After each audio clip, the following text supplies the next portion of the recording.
अस्सलाम वालेकुम। मैं मलिक राज हूँ। आप यूट्यूब चैनल देख रहे हैं। आज 21 रबीउल अव्वल का मुबारक दिन है। तो आज के इस मुबारक दिन में हम हजूर नबी करीम अलैहिस्सलाम के एक आशिक की बात कर लेते हैं, हजूर के एक मोहब्बत करने वाले की बात कर लेते हैं और अपने ईमान को ताज़ा करते हैं कि एक यहूदी नौजवान बच्चा था, लड़का था। वो हजूर नबी करीम अलैहिस्सलाम के की मोहब्बत में गिरफ़्तार हो गया, हजूर के इश्क में गिरफ़्तार हो गया।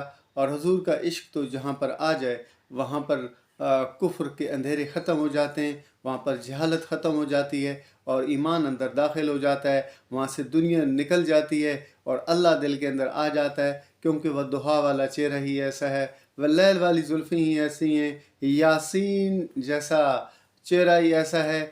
और कौसर जैसा जाम जब वो पिला देते हैं अपनी मोहब्बत का, अपनी अनायतों का, तो इंसान दूसरी तरफ तो देखता ही नहीं है, वो सिर्फ हजूर की को देखता है। तो उस बच्चे के साथ भी ऐसा ही था कि वो हर वक्त इस ताक में रहता था, इस तरह के चांस क्रिएट करने की कोशिश करता रहता था, इस तरह के बहाने तराशने की कोशिश करता था कि कभी मदीना की गलियों में हजूर चल रहे हों तो मैं हजूर को देख लूँ, हजूर के चेहरे का दीदार कर लूँ, कभी मैं हजूर की खुशबू को महसूस कर सकूँ। मदीने की गलियों में अगर हजूर गुज़र के गए हों तो आपको मालूम ही है कि हजूर जिस गली में से गुज़र जाते थे तो बड़ी देर तक हजूर की खुशबू वहाँ से आया करती थी। लोगों को एहसास हो जाता था कि यहाँ से नबी करीम अलैहिस्सलाम गुज़र के गए हैं। तो वो इस कदर हजूर के इश्क के अंदर मुब्तला था। तो ऐसा हुआ कि कुछ अरसे बाद वो बीमार पड़ गया। उसके वालिदैन यहूदी थे, उन्होंने सर्च किया इधर इधर से, मदीना पाक से, मक्का पाक से, करीबी तमाम बस्तियों और शहरों से कोई बेहतरीन किस्म के हकीम बुलवाए, तबीब बुलवाए, लेकिन वो उनकी तबीबों की समझ में उसकी बीमारी ना आ सकी, क्योंकि वो तो बीमार मुस्तफ़ा था, वो हजूर का आशिक था, उसको तो हजूर के इश्क में गिरफ़्तार था, तो हजूर के इश्क में तड़पता था रात दिन। तो उसको तो वो बीमारी थी, वो किसी हकीम की समझ में आने वाली तो नहीं थी, नहीं किसी हिकमत की किताबों में इस बीमारी का कोई इलाज है। उस बीमारी का इलाज तो मदीने वाली सरकार के पास था, लेकिन उन्होंने अपनी तय बहुत कोशिश की, लेकिन वो कामयाब न हो सके। तो ऐसा हुआ कि वक्त गुज़रते गुज़रते उसकी बीमारी के अंदर इजाफ़ा होता गया। कहते हैं ना कि मर्ज़ बढ़ता गया जूँ जूँ इलाज किया, तो जिस तरह से उसका इलाज होता, उसके मर्ज़ के अंदर इजाफ़ा होता ही गया। तो एक वक्त ऐसा आया कि तमाम तबीबों में ने, तमाम डॉक्टरों ने, तमाम हकीमों ने उसको लादवा कर दिया। उसके वालिदैन को बता दिया कि अब इसकी बचने की कोई चांसेस नहीं है, इसकी ज़िंदगी के दिन गिने जा चुके हैं। तो इस तरह से उसके वालिदैन बेचारे भी मायूस हो गए। तो एक दिन उसको बहुत ज़्यादा तकलीफ़ में था, तो उसने अपने वालिदैन को बुलाया। उसने कहा कि अनकरीब मैंने इस दुनिया से चले जाना है, तो मेरी एक आखिरी ख्वाहिश है। जब उसने अपने बाप के सामने ये बात की तो बाप को अपने बेटे से बेपनाह मोहब्बत थी। तो उसने कहा, बेटा आपकी क्या आखिरी ख्वाहिश है? उसने कहा, देखो वालिद साहब, मेरी आखिरी ख्वाहिश आपने ज़रूर जो है ना वो मंजूर करनी है। आखिरी ख्वाहिश तो कोई भी सुन लेता है, तो मेरी एक आखिरी ख्वाहिश है, आपने उसको ज़रूर सुनना है और मेरी ये वसीयत भी है। तो उसके वालिद ने कहा कि आप जो कहेंगे मैं आपके लिए मानने के लिए तैयार हूँ।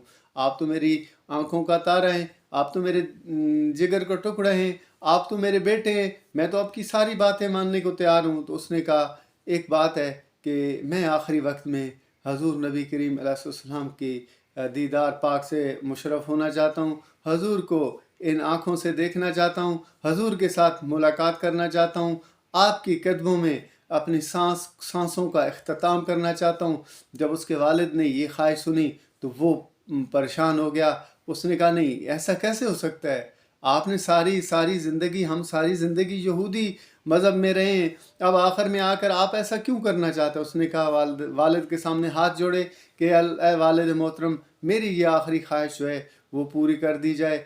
जब वो बेचारा मजबूर हुआ उसका वालिद, तो उसने नबी करीम सल्लल्लाहु को की तरफ पैगाम भेजा कि आपका एक आशिक है, वो आपका दीदार करना चाहता है और दीदार भी उसका आखिरी ही होगा। तो हजूर नबी करीम सल्लल्लाहु उस वक्त सहाबा के दरमियान बैठे हुए थे। जब उनको ये पैगाम मिला तो हजूर नबी करीम सल्लल्लाहु चल के उस यहूदी बच्चे के पास गए, सहाबा कराम को साथ लेते हुए। तो जब وہ ان کے گھر میں نبی کریم صلی اللہ علیہ وسلم ان کے گھر میں داخل ہوئے تو اس کی آخری سانسیں جو تھیں وہ اکھڑ چکی تھیں. کہتے نہیں ہیں کہ ایک روز ہماری آخری ہچکی تمہیں پکارے گی، تو اس کی آخری ہچکیاں تھیں جناب.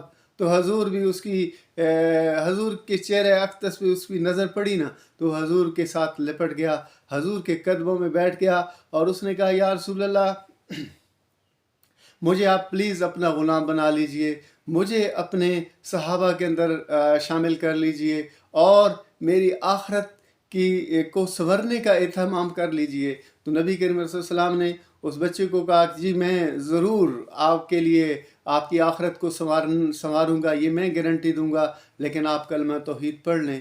تو اس بچے نے حضور نبی کریم صلی اللہ علیہ وسلم کے قدموں میں بیٹھ کے کلمہ پڑھا، اللہ کی وحدانیت کا اظہار کیا، رسول اللہ صلی اللہ علیہ وسلم کی رسالت کا بھی اقرار کیا.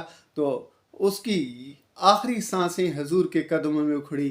کتنا عظیم عاشق ہے، کتنا عظیم محبت کرنے والا ہے. اور آگے سے عنایتیں اس سے بڑھ گئے ہیں، کیونکہ عنایتیں تو اس کو رحمت للعالمین کر رہے ہیں. اللہ تعالیٰ بھی قرآن پاک میں ارشاد فرماتا ہے وما ارسلناک الا رحمت للعالمین، کہ اے نبی مکرم صلی اللہ علیہ وسلم ہم نے آپ کو تمام جہانوں کے لیے رحمت بنا کر بھیجا ہے.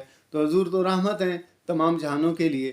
تو اس بچے کی حضور کے قدموں میں جان نکلی. تو نبی کریم صلی اللہ علیہ وسلم نے اس کے والدین کو کہا اب تو یہ ہماری امانت ہے، ہم اس کے کفن اور دفن کا اہتمام کریں گے. تو حضور نے اپنے عاشق کو اپنے ہاتھوں سے قبر میں اتارا، اسے جو ہے کفن دفن کا اہتمام کیا. جب وہ حضور نبی کریم صلی اللہ علیہ وسلم نے اس کو قبر میں اتارا نا تو تھوڑی زیادہ دیر لگا دی. تو صحابہ نے کرام نے آپ سے پوچھا کہ آپ نے زیادہ دیر لگا دی اور آپ کے چہرہ مبارک سے آپ کے ماتھے مبارک سے پسینہ بھی آ رہا ہے. تو حضور نے فرمایا کہ اس کے اوپر اللہ کی تجلیات اتنی زیادہ تھیں، اللہ کی عنایتیں اتنی زیادہ تھیں، نورانی فرشتے اور حوروں کی آمد اتنی زیادہ تھی کہ وہ شوق سے اس عاشق کی قبر مبارک کے اندر آ رہے تھے کہ کیونکہ اس نے ہمارے قدموں میں اس کی جو ہے نا روح نکلی ہے. اس نے آخری وقت میں کلمہ پڑھ لیا. بہت بڑے بڑے اعمال پیچھے نہیں ہیں، نہ جہاد ہے، نہ نماز ہے، نہ روزہ ہے، نہ کوئی اور بڑے بڑے مطلب صدقات ہیں، لیکن عاشق ہو ہمارا تھا. اللہ نے اس کو عنایتوں سے جو ہے نا عنایتیں کر دیں اس کے لیے. تو آج کے دور میں بھی اگر ہم اپنی دل کی تار کو حضور نبی کریم صلی اللہ علیہ وسلم کے ساتھ جوڑیں گے، حضور کے عشق کو اپنا راہ راست بنائیں گے، تو ہم یقیناً صراط مستقیم پہ ہوں گے. حضور کا عشق ہی ایکچولی جو ہے وہ صراط مستقیم ہے. حضور کے عشق کے اندر مچل کے نمازیں بھی پڑھیں گے تو وہ نماز معراج کے درجے کو انشاءاللہ تعالیٰ ضرور پائے گی.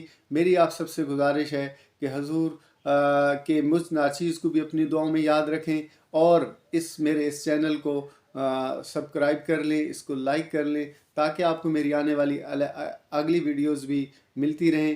اور اس سے بڑھ کر ایک میری آپ سے گزارش ہے کہ حضور نبی کریم صلی اللہ علیہ وسلم کے بارگاہ میں درود و سلام کا نذرانہ پیش کر دیں اور مجھ ناچیز کو بھی اپنی دعاؤں میں یاد رکھیں. شکریہ.